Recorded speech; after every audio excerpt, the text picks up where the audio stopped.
Sayyiduna Ali karramallahu wajhah, kullu ma yakhtaru bi khayalika wa taswaru fi balika fallahu bi khilafi dzalika.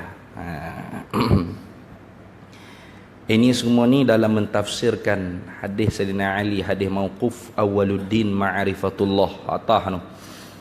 Awal agama yakni al-muhim fid din, yang paling penting dalam agama, ma'rifatullah yakni dengan makna belajar sehingga kita mengetahui, kita mengerti akan segala hukum sifat ketuhanannya Allah dan hukum ketuhanan.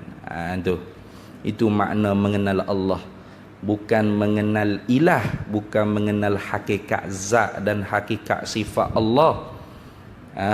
Tak ada siapa dia boleh kenal hakikat zat dan hakikat sifat Allah yang hakiki. Lepas tu yang kita nak nanti duk belajar wujud, qidam, baqa', mukhalafah, itu orang panggil sifat ketuhanan. Hukum sifat ketuhanan. Kita hukum sifat ketuhanan. Apa? Sebelum kita nak tahu sifat ketuhanan, kita kena tahu ketuhanan. Zat yang nak menjadi Tuhan tu mesti orang panggil keputusannya ada dua di dia. Pertamanya istighnahu an kulli ma siwa, terkaya daripada tiap-tiap barang yang lainnya, yakni dia tak berajak apa-apa selain daripada dia. Kemudian selain daripada dia tu pula iftiqaru kullu ma siwahu ilaih, berhajat oleh tiap-tiap barang yang lain kepadanya, kepada Allah. Maka kalau ada dua perkara tu, itulah dihukumkan Tuhan. Maka sifat-sifat ketuhanan tadi tu pula wujud, qidam, baqa'. Nanti akan. Maka wujud, qidam, baqa' tu orang panggil apa? Sifat ketuhanan. Bukan hakikat sifat Tuhan dah. Maka sebab tu tak betul kalau dia kata awwaluddin ma'rifatullah, awal agama ialah mengenal Allah, makna kena hakikat zat dan hakikat sifat. Tak betul. Kenapa? Tengok. Dan lagi kata Sayyiduna Ali karramallahu wajhah, kullu ma, tiap-tiap barang, yakhtaru bi khayalika, yang terlintaslah dengan khayal engkau. Kita duk khayal, mari terlintas dalam kepala otak kita. Wa taswaru fi balika, dan terupa, tergambar di dalam hati kita.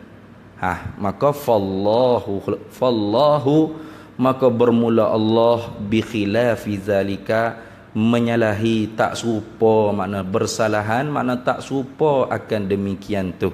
Mana demikian apa yang terlintas dalam benak akal kita, demikian apa yang tergambar dalam hati kita. Allah tak gitu. Maka sebab tu nanti kita belajar sifat qudrat, iradah, ilmu, hayat, sama', basar, kemudian ta'alluq, segala sifat-sifat. Itu semua orang panggil fit ta'aquli, sekira-kira ilmu pada akal kita semata-mata, bukanlah fil haqiqatil waqi', bukan hakikat zat Allah Ta'ala tu. Dia ada orang panggil pelaturan sifat kudrat dulu, ilmu, iradat, tidak. Maka sebab tu apabila kita belajar nanti, ulama dia bilang kudrat dulu, kudrat, iradat, ilmu. Tapi kalau kira-kiranya fit ta'akul, kira-kira akal, ilmu dulu, baru iradat, barulah kudrat. Karena apa Allah Ta'ala buat sekarang ni, tanjizi hadis, baru luluh sekarang ni Allah Ta'ala buat ni, ialah apa yang Allah Ta'ala tentu sedia kala dengan sifat iradat dia, dengan sifat berkehendak dia. Dan apa yang Allah Ta'ala tentu sedia kala dengan sifat berkehendak, yakni iradat dia tu, ialah apa yang telah dia taklukkan dengan sifat ilmu dia, tanjizi qadim dengan sifat ilmu dia. Maka kira-kira pelaturan hakikat sungguh ilmu, iradat, kudrat. Tapi ulama' bila kudrat, iradat, ilmu. Kenapa? Kerana hak zahir di kitanya ialah sifat kudrat, perbuatan Allah dengan sifat berkuasa tu. Kita tak tahu apa yang Allah Ta'ala menentu di sedia kala tu. Ada siapa dia tahu kata dia tu yang baik ke yang buruk ke nanti akhir sudah dia mati? Tak ada siapa dia tahu. akhir dia bagaimana, lepas ni nak jadi apa, lepas ni pula apa yang akan berlaku mengena atas diri dia, tak tahu. Tu. Ma yusibana illa ma kataballahu lana. Tidaklah barang yang mengena ke atas kami melainkan semua yang Allah Taala telah tetap dah sedia kala lagi dengan sifat iradatnya. Kalau kira-kira patut iradat dulu baru kudrat. Tapi dak. Ulama bila kudrat dulu kenapa? Yang ibraz, yang zahir di kita orang manusia ni ialah perbuatan Allah. Ketentuan Allah, kehendak Allah itu tidak akan zahir selagi mana Allah tak buat. Bila Allah Taala buat barulah kita tahu hak ni dah hak Tuhan tentu sedia kala lagi atas kita. Sama ada baik ke atau buruk ke. Tengok. Maka orang panggil semua nanti tu orang panggil sifat ketuhanan, bukan hakikat zat dan hakikat sifat Tuhan, tidak. Kerana kita tidak boleh mengenal hakikat zat dan hakikat sifat. Tertegah kita benda yang baru ni nak mengenalkan hakikat zat dan hakikat sifat. Maka sebab tu orang hak mengajar orang kenal Allah ni kenal zat, kenal sifat. Tak betul. Bukan kenal zat, kenal sifat. Kenal hukum sifat ketuhanan dan hukum ketuhanan. Jadi la ilaha illallah, tak ada Tuhan selain Allah. Ilah kita nak bahas di ilah tu. Ilah tu tercabang dua pula. Ilah dengan makna al-ilah, apa? Tuhan itulah. Yang namanya diberitahu oleh syarak iaitu Allah. Sebab tu Allah tu bukan Tuhan. Sudah Allah bukan Tuhan pula ni. Hayalah Allah bukan Tuhan. Kalau Allah Tuhan banyaklah. Tengok dalam Quran, dalam kitab ni ada dalam frame ada tak? Cabut habis dah frame. Renovate kan? Sini. Ada dalam frame Allah, kalimah Allah, depan ni ada ke tak? Dalam frame tu ada Allah. Allah bukan Tuhan. Allah apa Allah? Allah nama bagi zat Tuhan. Tu auto kat sini. Maka Allah nama bagi zat yang bersifat. Maka kita nak bahas al-ilah zat dan sifat ke? Tidak. Bukan nak bahas hakikat zat, hakikat sifat. Patut apa hak kita nak bahas? Yang kita nak mengaji, yang kita nak mengkaji lagi akan ni ialah al-ilahiyat, atau uluhiyat, rububiyat. Apa? Ketuhanan. Bukan Tuhan, ketuhanan. Tuhan lain, ketuhanan lain. Raja lain, kerajaan lain. Sultan lain, kesultanan lain, tak sama tu. Sultan kena ke zat tubuh diri dia. Kesultanan itu kerajaan dia. Kata ni kekuasaan dia. Sifat kesultan tadi ada kesultanan. Atau raja tu kena ke zat dia, jirim dia, tubuh dia dah kita kata. Kerajaan itu orang panggil sifat dia. Kalau raja tu nama dia Raja Gopal, tak jadi. Bukan raja sungguh. Atau nama dia Sultan, bukan Sultan sungguh, tak jadi. Yang kita naknya ialah kesultanan, kerajaan. Itu hak kita nak bahas. Bukan nak bahas Tuhan. Tuhan kita tak boleh bahas. Zat dan hakikat sifat kita tak boleh nak bahas. Hakikat zat, hakikat sifat siapa tahu? Tak ada siapa tahu. Tak akan tercapai oleh akal dengan benda yang qadim. Apa? Zat Allah qadim, segala sifat-sifat Allah pun qadim. Lepas tu kita nak bahasnya bukan Tuhan, ketuhanan, uluhiyat, ilahiyat, rububiyat. Itu kita nak bahas. Apa ketuhanan? Ulama ambil faham daripada ayat Quran. Allah Ta'ala firman, ya ayyuhan nasu antumul fuqara'u ilallah wallahu huwal ghaniyyul hamid. Ataupun antumul fuqara wallahu huwal ghaniyyu wa antumul fuqara. Ada juga ayat Quran bunyi gitu.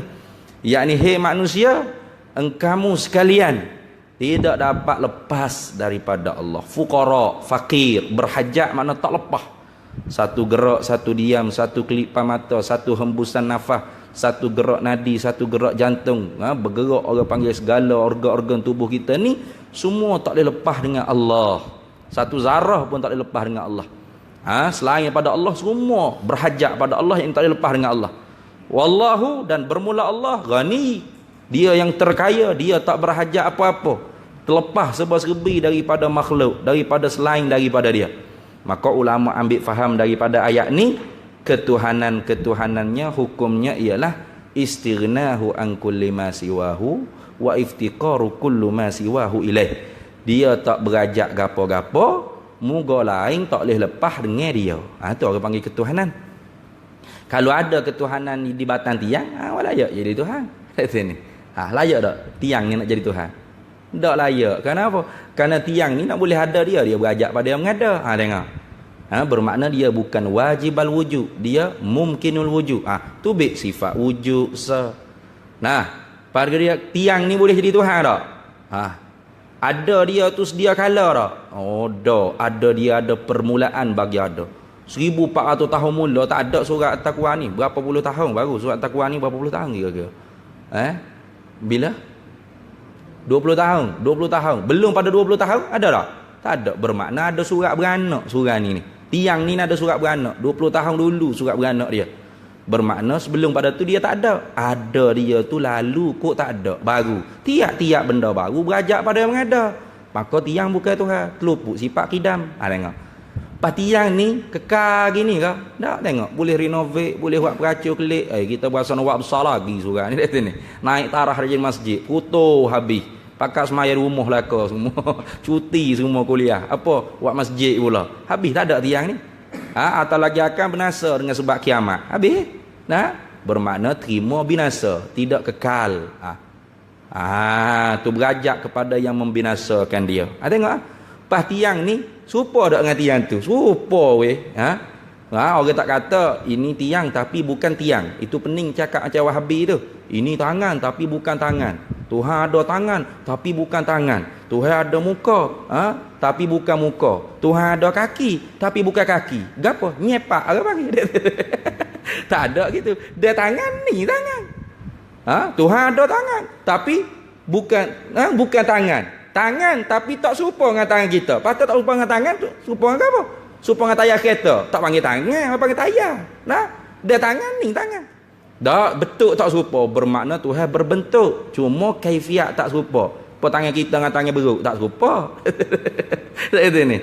Maka kalau serupa Tuhan dengan makhluk dia panggil. Tuhan serupa dengan benda baru dia panggil. Pas tiap-tiap benda baru kena ada yang mengada. Tengok. Luput makna ketuhanan. Pasal keluar sifat 20. Sifat 20 ni orang panggil apa? Sifat ketuhanan. Bukan sifat di zat Tuhan hakiki sungguh tidak. Kita tak membahaskan di zat Allah Taala. Dilarang kita. Tutafakkaru fi khalqillah wala tatafakkaru fi zatillah fatuhliku atau kama qala an-nabiy sallallahu alaihi wasallam. Hendaklah kalian berfikir kepada makhluk Allah. Tengok. Kita duk fikir makhluk tengok. Tengok makhluk erti Tuhan. Mana Tuhan tak serupa makhluk. Tengok makhluk berapa Tuhan menyalahi belaka. Habis.